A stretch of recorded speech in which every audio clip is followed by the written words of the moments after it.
Hey folks, got what I hope is going to be a quickie here, but I've got these little Ulanzi VL49 portable lights.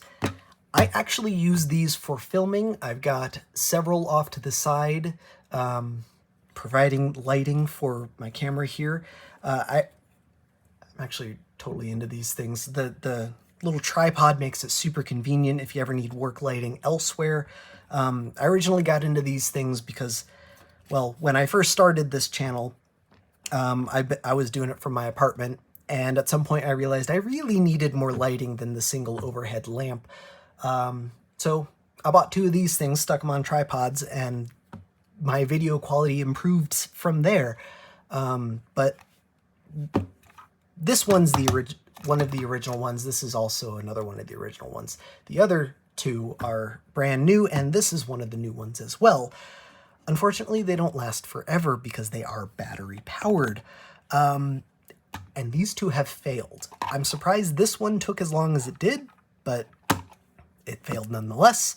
And this one also has failed, though it's kind of an interesting failure mechanism because it's still working totally fine, and it still provides several hours worth of light, but it charges so exceptionally slow. I have no idea what's going on with it. This one, on the other hand, just needs a new battery. Hopefully this one does too, but we'll find out. But anyway, let's get these bad boys cracked open and see what's going on.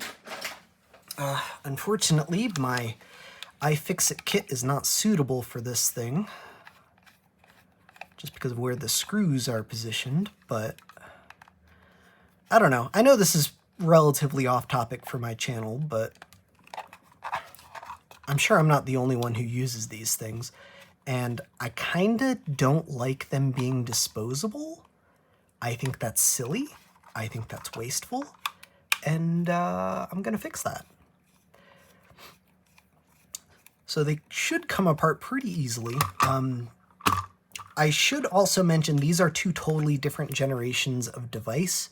So this original one here, it just does whites and then colors, and that's it. The newer ones are a little bit more fancy with whites, colors, and then there's effects and such, and it's... Oh, that's not how we cycle through.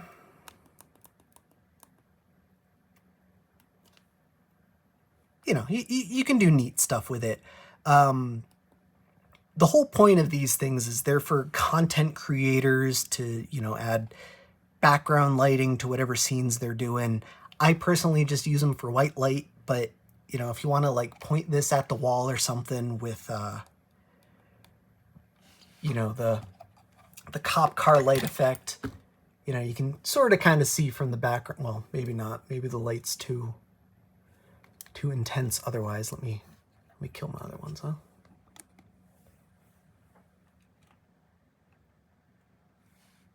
I don't know. You can see it on my hand at least. But anyway, I don't know. It's kind of neat.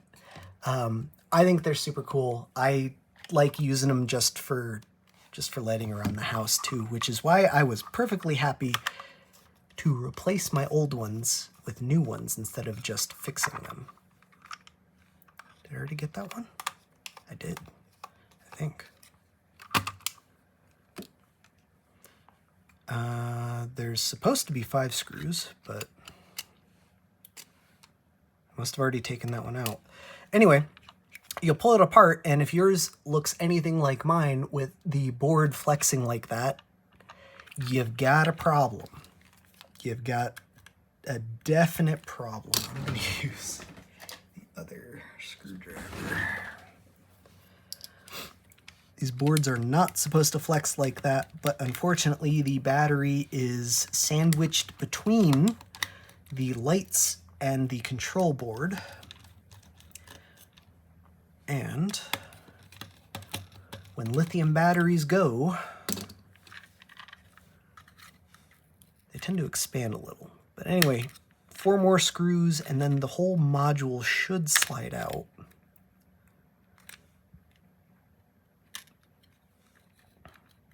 Or do we have to desolder this first? I can never remember.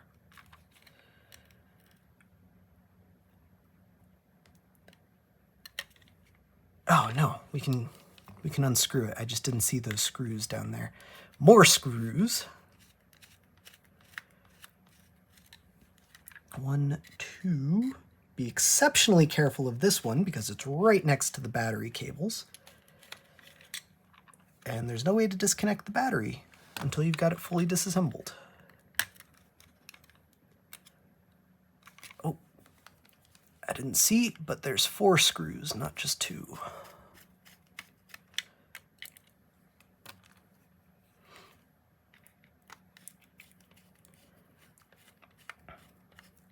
These things are super inexpensive too. I love it. Okay, there we go. 5, 8, several screws later, and it comes apart pretty easily. I am going to take this apart the lazy way. Actually, you know what? I don't even need to take it apart. I could just slide this battery. Oh, no, they glued it down. I forgot about that.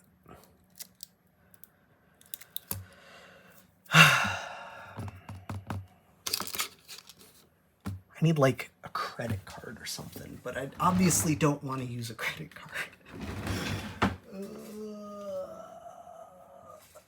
I have my little aluminum thingy here.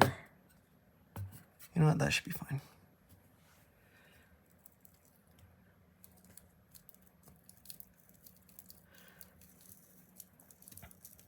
As long as I go slow, I guess. Oh, you know what I should absolutely do first, though?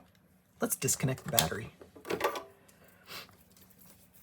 I wish they had put a plug on this instead, but we don't get plugs. We get hardwired batteries. At least on the newer models of this thing, I believe instead of just hardwiring the light board to the control board, there's a connector, so you can disconnect it, but we'll see when we got this one torn down.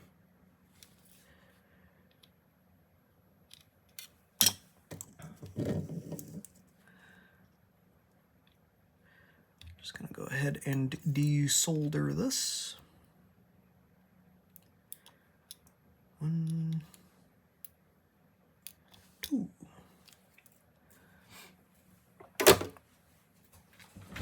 And to reduce the risk of these things shorting on each other, I'm just gonna cut the terminals off.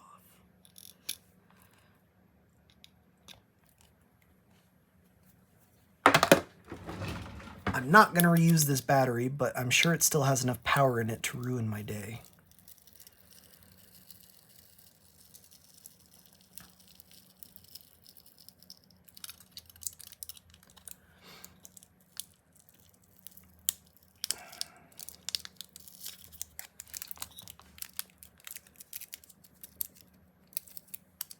And I'm sure it's the battery on this thing, because I'm not going to demo it, but you'll have to take my word, it does only last like 5 to 10 minutes. And I've had these things since new, and I know good and well that they should last way more than 5 to 10 minutes. We don't need to salvage this foam, but I would like to peel it off to show you the specs. Unfortunately, that's not going to happen. These are 2,000 milliamp hour batteries originally. I bought these to replace it, which are also 2,000 milliamp hour batteries. I bought 10 3450 batteries.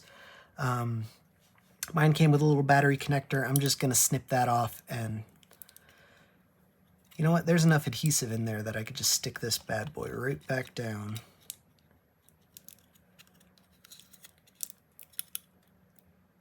And it's not very sticky though. I'll add a little bit more adhesive because there's nothing really to hold this down. A smarter design would have been to have a battery compartment, but as you can see, these things are effectively disposable. I don't know that Ulanzi expects you to do this, but rather do what I did and just buy new hardware. I forgot these have magnets in them.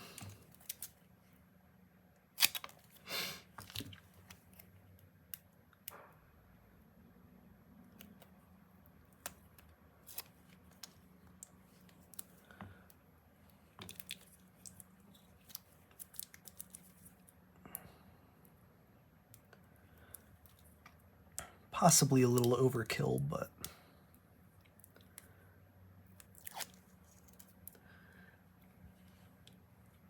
should be good. One of my buds, HDR, actually did some work on these a while back to try and reverse engineer them and install custom firmware. I'm not sure exactly what his end goal was, aside from just kind of having fun, but he's the one I got the specs from. Oh gosh, I already forgot. Hopefully I get it right. When cutting battery wires, always do one at a time, because, you know, your tool's metal. The smart thing to do would be to install a battery connector for this, but realistically I'm not going to be inside this thing until this battery dies, so...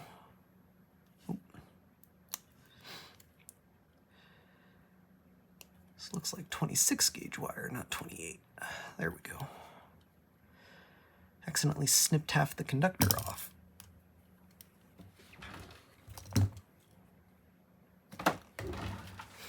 I'm not going to link to these specific batteries.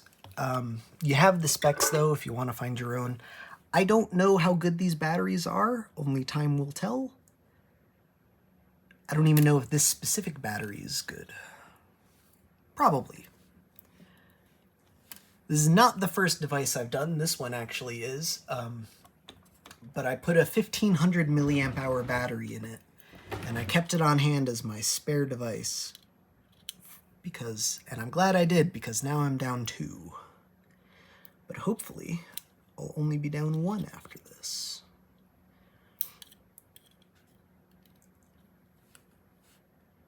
Or 0 even. 0 is even better.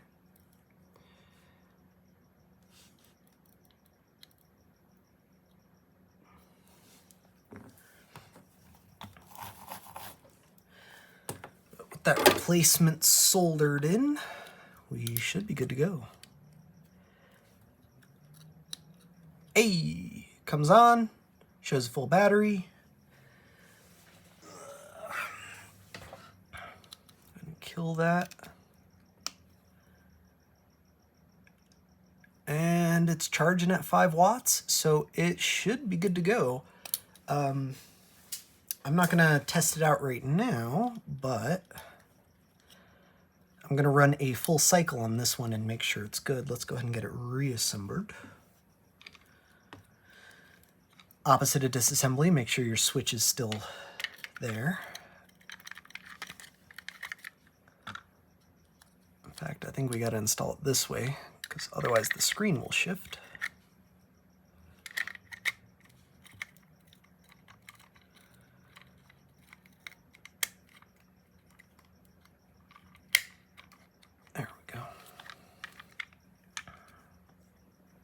Hey, there's that extra screw.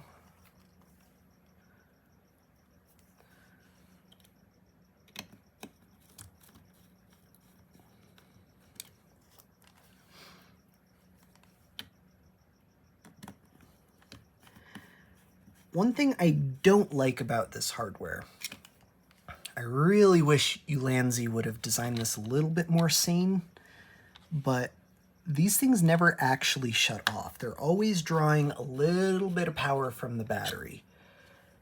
The on-off switch just puts the microcontroller into standby and disables the screen and the front LEDs here. Did I lose a screw?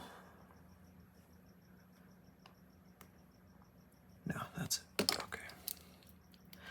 Which means if you go a long time without using one of these things, it's probably going to be dead anyway. Which is likely what happened to this one.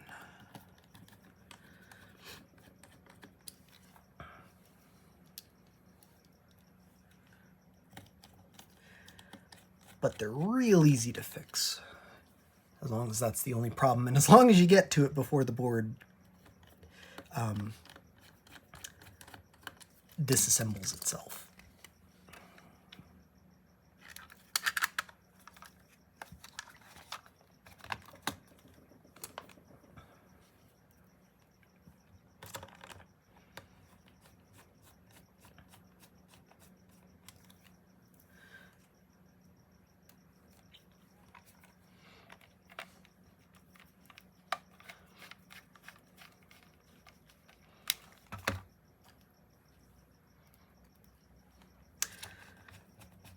And as far as I can tell, these screws are not really positional.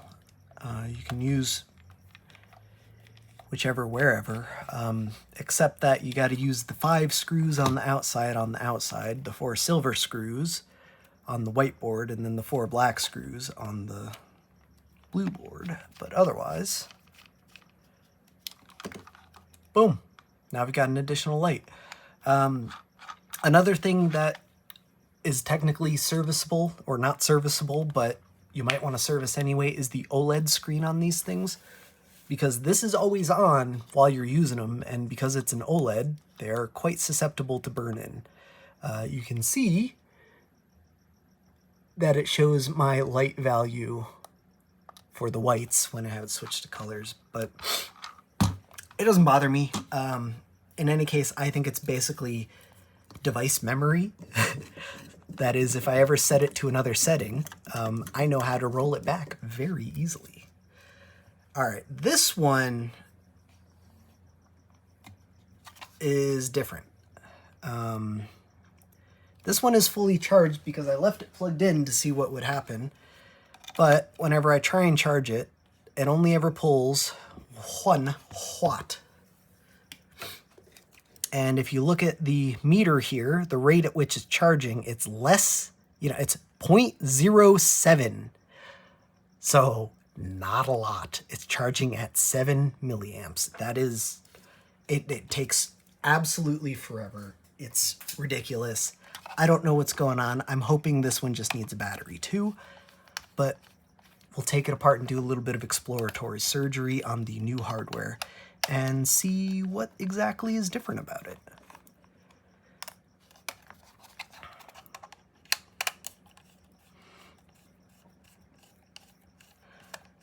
And even still, I have extras of these devices, so if I can't solve this one, save it. I'm not going to be heartbroken, though I'm sure it's salvageable, because the only part I actually really care about is the housing and the light panel, and I can build the rest of the hardware, no problem.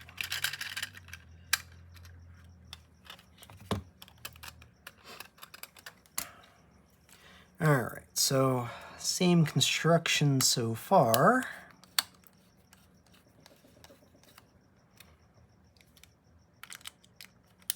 Got the same RGB LEDs combined with the same white LEDs.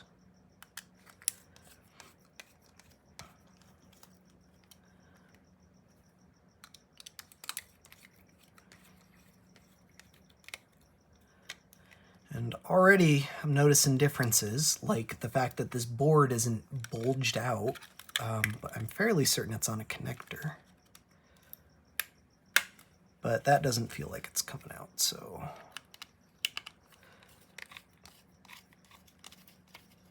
let's remove those 4 down here as well.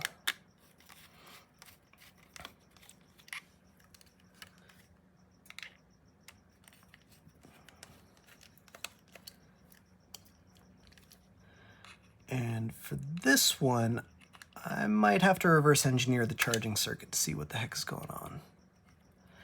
I don't think it's complicated, but I also don't know what it's supposed to look like, so.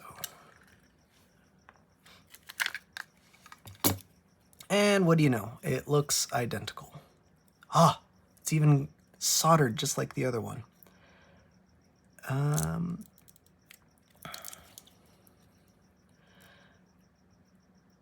It would make more sense to desolder this, but I'm just gonna bend it.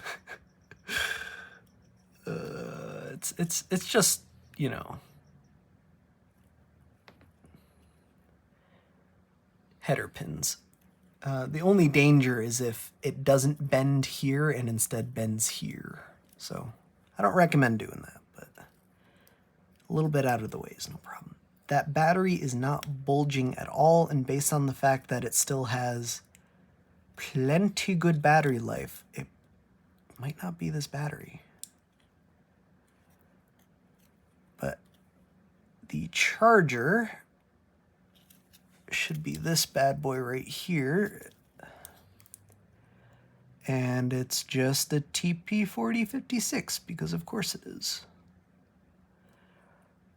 Okay. I'm gonna have to trace this circuit out a little. You know what? Let's try just resetting it, huh? Like I said, these things don't ever actually shut off.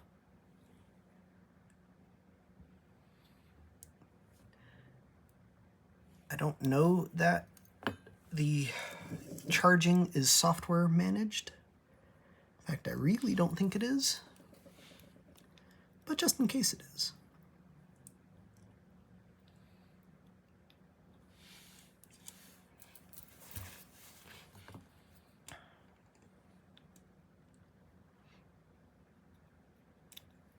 Ooh, ooh, ooh, don't short.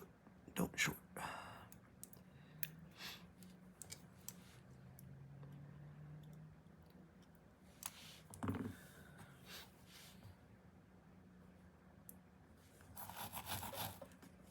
I'm guessing there's leaded solder on these based on how crusty they are.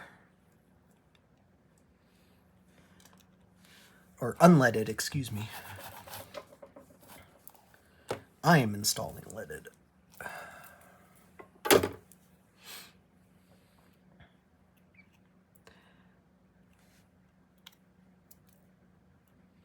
There was some shmoo on that resistor. Maybe that was the whole problem.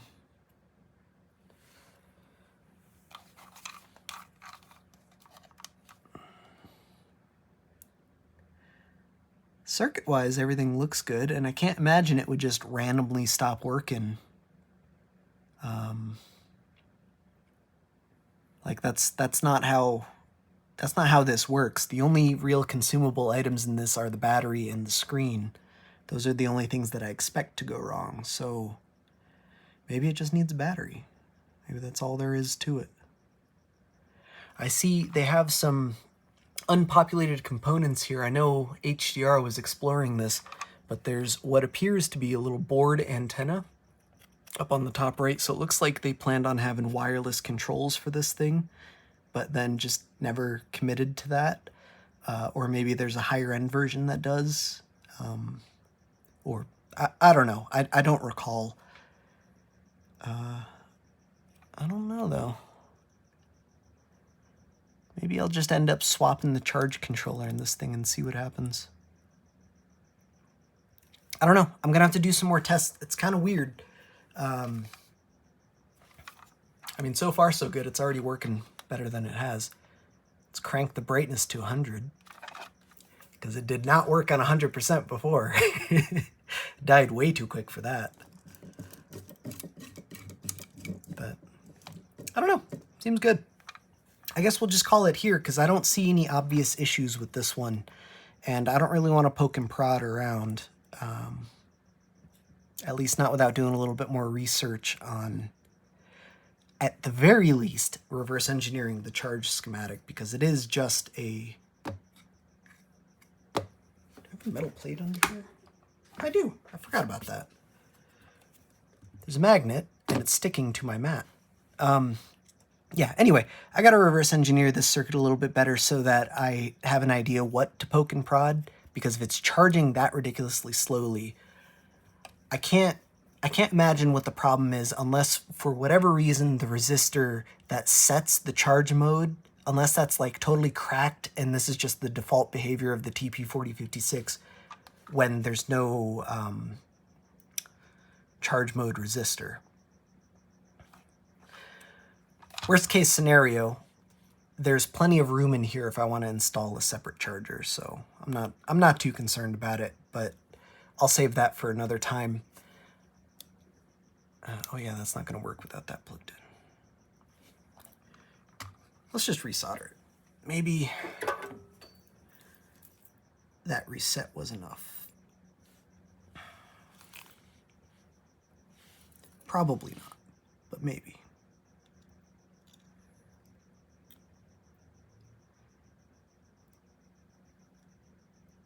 Ooh, you can see it's trying to come on.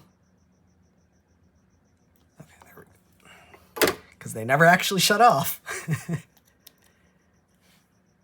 Yeah, it's still working. bet it's not charging any faster. Yep, still just 1 watt. Not even 1 watt. My meter on this side doesn't go that low. The meter on this side does. And that is 0 improvement.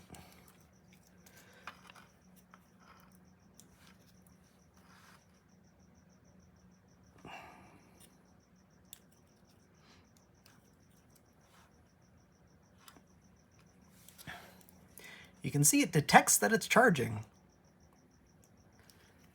And at 3/4, it should be pulling a lot more than 7 milliamps. So, yeah. Okay, sorry about that. I don't know. If I figure out the issue, I'll just make an addendum to this video. At least if I figure it out anytime today. Otherwise, I'm sorry. I'm going to have to leave y'all on a cliffhanger. But at the very least, we fixed the other one. That's nice and good. Sorry for the flashbang. Oh, my camera's doing a very good job of adjusting brightness. I'm only flashbanging myself with that. You can see it's already down 1 quadrant, but oh, and it's back up just as soon as I touched it. That's weird. I don't know. This battery shouldn't have been fully charged, though. They shouldn't come fully charged. They should come with a storage charge. And yeah, poor boy. I don't know. It could also just be that it needs a new battery and there's some limiting on this side. It's not like these don't have active protection circuitry. So anyway, thanks for watching. If you like using these things, I certainly do. And if you have a few of them laying around, this is probably relevant information because these batteries aren't going to last forever. This specific one is probably about 3 years old, and this is the first battery replacement. This one also is about 3 years old, and I replaced the battery almost 2 years ago. Well, about 1.5 years ago. I put this sticker on it because it had the date. And then I knew this one had a bad battery, and I've just been putting off the replacement for a while. But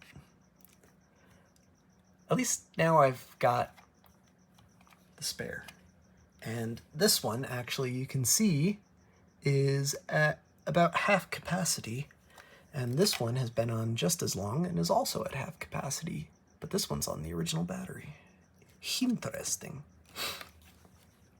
But this is obviously working. It's been at 100% for a few minutes now. And I know it charges because I plugged it in. Anyway, that's about all I've got. I hope this helps. These things are super neat. I will throw a link in the description if you're curious about them. Ulanzi makes a lot of good stuff. I'm using a lot of their hardware, let's be real. The phone holder that I use to hold my phone to film these videos is one of theirs, though I do have it mounted to a Visa monitor stand because that's a lot more stable than what I had it mounted to before. And there is yet another Ulanzi up here, right, mounted straight to the stand so that I have light from there, light from there, and light from right there.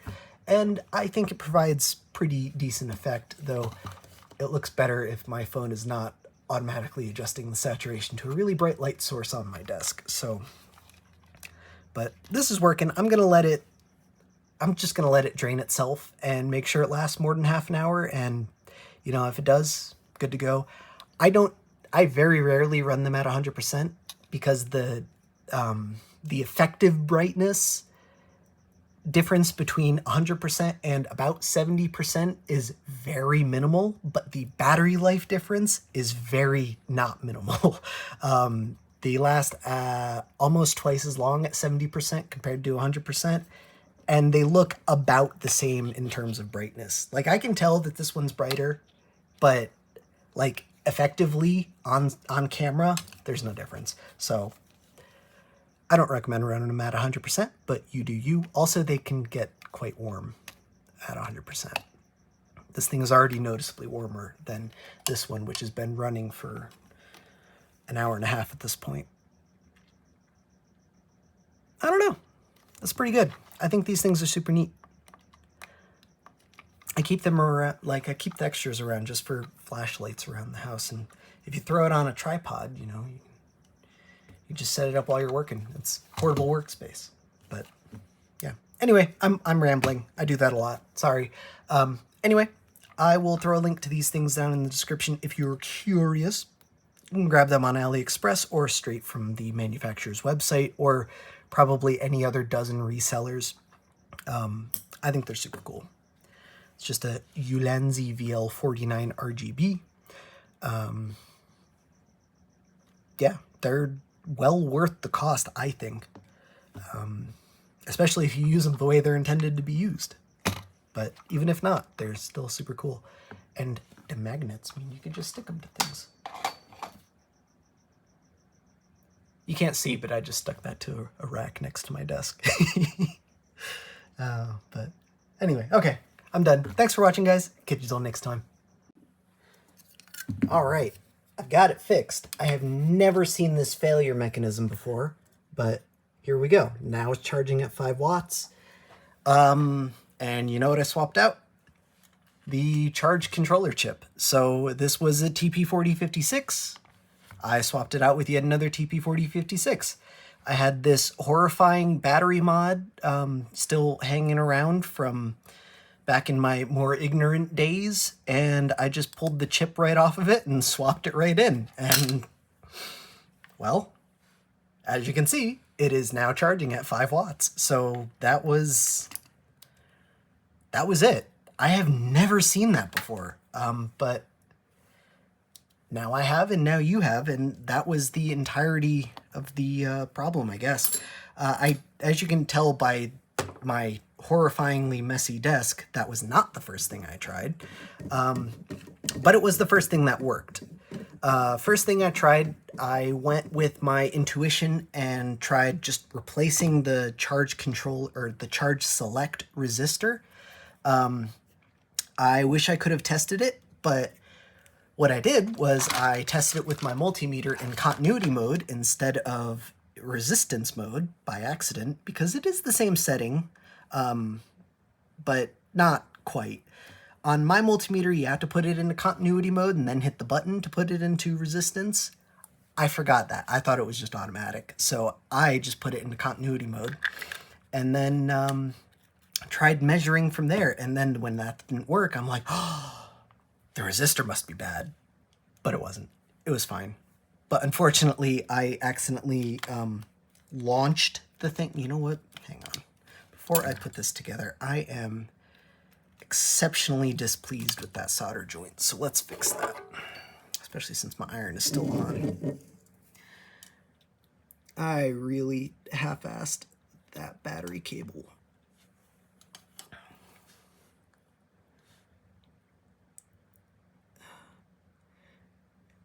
And so, yeah, that was a little bit of user error on my part, but I got there in the end. And the only light that's still on is, of course, the one I just fixed. I just slapped it on top of my other one. It's still going pretty strong, and, well, now I've got this one working too, so I can go ahead and put that back together. And Bobby Auntie. I am very pleased that I was able to fix both of them, though I'm very disappointed that somehow the charge controller chip managed to, well, shit the bed. I have never seen that failure mechanism before, but I guess it makes sense. I don't know how common that is. But I guess if yours does the same thing, then, well, now you've got a starting point to go off of. The TP4056 chip itself is pretty open as far as schematics go. It's kind of the reason you see these cheapy modules everywhere for like less than $1. And it's also kind of the reason why they're in just about everything. I don't like them because they offer no built-in power path switching, which means that if you're using a device that can discharge faster than it can charge, it will actively harm your battery. If you had power path switching, of course, that wouldn't be possible, but, well, they didn't put power path switching in any of these things, so here we are. At least it was an easy enough fix. I didn't even have to replace the battery, which is good because of how they're glued in. It's kind of a pain in the butt. But now I have extra batteries. But I don't know. Now I have a fully repaired light. I'm back up to 5 Ulanzis, or we'll call it 4.5 because one of them's on a low capacity battery, and that battery is pretty old, so I've got to get that swapped out at some point. But the device itself is still hanging on pretty strongly, so that is not a thing for today. Where's my other screwdriver? Here it is. But otherwise, I guess that went pretty well. I've got, oh, there we go.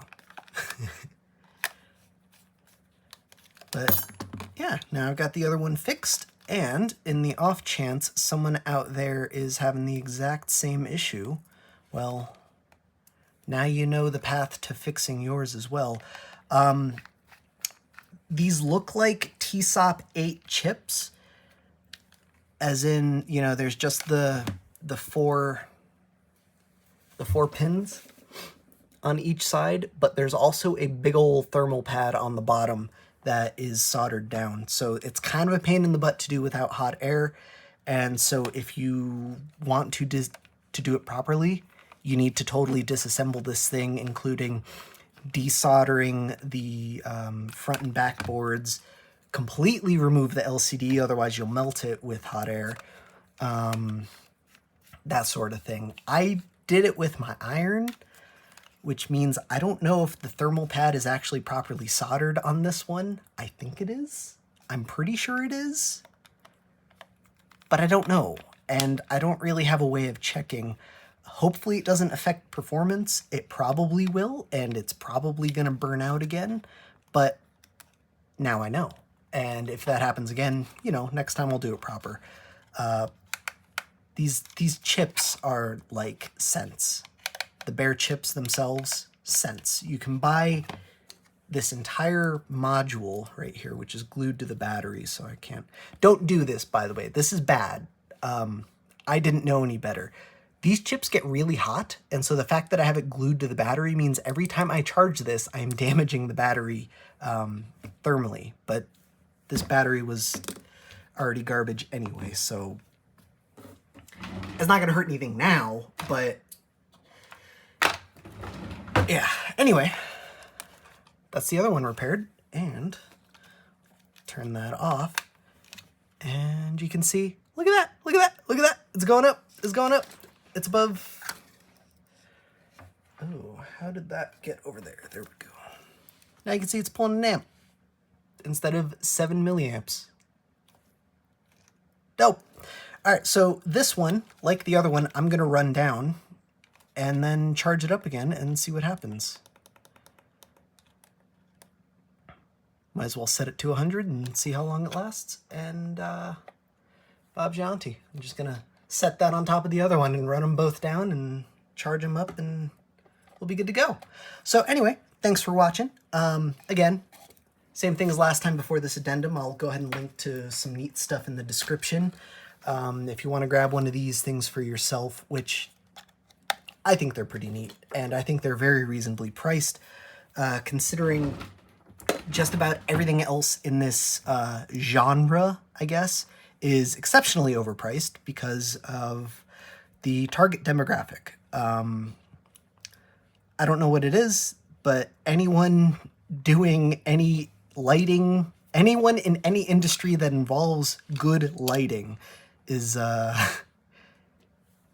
yeah, they're usually professional, and so the company is paying for it, and they have an excuse to overcharge.